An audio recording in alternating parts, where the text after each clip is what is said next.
Hello everyone, welcome back to సిరీపల్స్. మన ఇండియాలో రీసెంట్గా ఒక న్యూస్ పానిక్ సిచ్యువేషన్ని క్రియేట్ చేసింది. 24th మార్చ్ రోజున మన పిఎం మోదీ గారు పార్లమెంట్లో ఇచ్చిన స్పీచ్ తర్వాత ఇండియాలో లాక్డౌన్ వస్తుందన్న స్పెక్యులేషన్స్ స్ప్రెడ్ అయ్యాయి. But what is the truth and what sparked to this rumour? Let's break down now.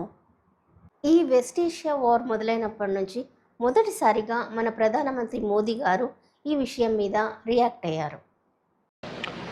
मैं सम्मानित सदन में पश्चिम एशिया में चल रहे संघर्ष और इसकी वजह से भारत के सामने आई चुनौतियों पर बात रखने के लिए उपस्थित हुआ हूं. ఈ వెస్ట్ ఏషియా వార్ మొదలైనప్పటి నుంచి ఇండియా ఎన్నో విధాలుగా నష్టపోతుందని ఆయన చెప్పారు. వెస్ట్ ఏషియా వార్ తొందరలోనే ముగిసిపోవాలని ఆయన ఆకాంక్షించారు. చర్చల ద్వారానే సమస్యని పరిష్కరించుకోవాలని ఆయన సూచించారు.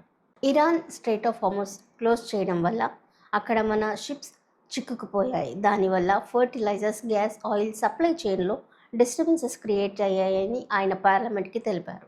మన దేశంలో వాటి ప్రభావాన్ని తగ్గించేందుకు గవర్నమెంట్ అన్ని రకాల చర్యలు తీసుకుంటుందని ఆయన తెలిపారు. लेकिन मैं देशवासियों को भरोसा देता हूं, सरकार सतर्क है, तत्पर है और पूरी गंभीरता से रणनीति बना रही है, हर निर्णय ले रही है. देश की जनता का हित हमारे लिए सर्वोपरि है. మన దేశంలో ఉన్న ప్రజెంట్ సిచ్యువేషన్ గురించి వివరిస్తూ he just reminded the Covid situation. Unity of the every Indian showed during Covid pandemic. हम कोरोना के समय भी एकजुटता से ऐसी चुनौतियों का सामना कर चुके हैं. अब हमें फिर से उसी तरह तैयार रहने की आवश्यकता है. धीरज के साथ, संयम के साथ, शांत मन से हमें हर चुनौती का मुकाबला करना है. పార్లమెంట్లో మోదీ గారు చేసిన ఈ స్పీచ్ని కొన్ని సోషల్ మీడియా హౌసెస్ మిస్ఇంటర్ప్రెట్ చేశారు. చాలామంది లాక్డౌన్ మళ్ళీ వస్తుందని రూమర్ స్ప్రెడ్ చేశారు.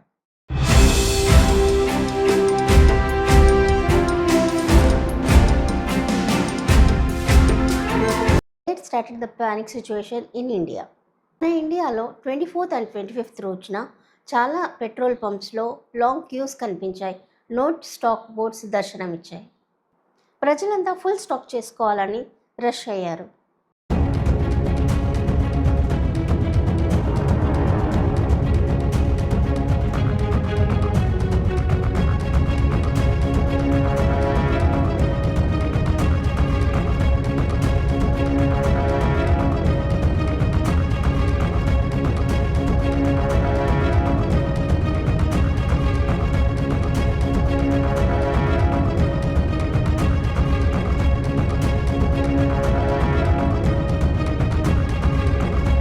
బట్ ద మెయిన్ పాయింట్ ఏంటంటే గవర్నమెంట్ ఎక్కడా కూడా అఫీషియల్గా లాక్డౌన్ అనౌన్స్ చేయలేదు.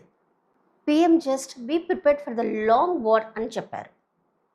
सभापति जी, जैसा कि हम देख रहे हैं कि इस युद्ध को लेकर पल पल में हालात बदल रहे हैं, इसलिए मैं देशवासियों से भी कहूंगा कि हमें हर चुनौती के लिए तैयार रहना ही होगा.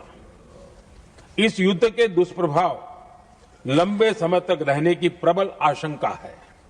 And also, oil companies like Bharat Petroleum, Indian Oil and Hindustan Petroleum Limited has issued the clarification that there is no shortage of petrol and diesel in India.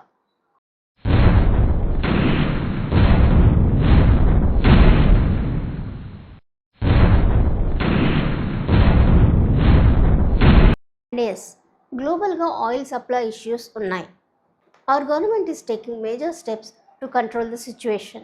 West Asia వార్ని దృష్టిలో పెట్టుకొని ఇంటర్నేషనల్ ఎనర్జీ ఏజెన్సీస్ కొన్ని recommendations చేసింది to all the countries in the world so that we can conserve the most of the energy. The first recommendation ఏంటంటే work from home. దీనివల్ల electricity and transportation వల్ల fuel ఆదా అవుతుంది. The next is to encourage people to use public transport. Pooling, car sharing వంటి options ఎక్కువ చేసుకోవాలని సూచించింది. నుంచి ఎల్పిజి గ్యాస్ ప్రొడక్షన్లో 20% ఇథనాల్ని మిక్స్ చేయనున్నారు. ప్రజలు పిఎన్జి వైపు మొగ్గు చూపాలని గవర్నమెంట్ సూచిస్తోంది. ఇప్పటికే పిఎన్జి కనెక్షన్ ఉన్నవారికి ఎల్పిజి సప్లైని నిలిపివేస్తున్నారు. ఈ సిచ్యువేషన్ని ట్యాకిల్ చేయడానికి గవర్నమెంట్ అన్ని విధాలుగా ప్రయత్నిస్తుంది. లాక్డౌన్ అనేది జస్ట్ ఒక రూమర్. గవర్నమెంట్ నుంచి ఎలాంటి అఫీషియల్ ఇన్ఫర్మేషన్ రానంత వరకు వీటిని నమ్మవద్దు. సాధ్యమైనంత వరకు పబ్లిక్ ట్రాన్స్పోర్ట్నే యూస్ చేయండి. And please stay informed and stay com.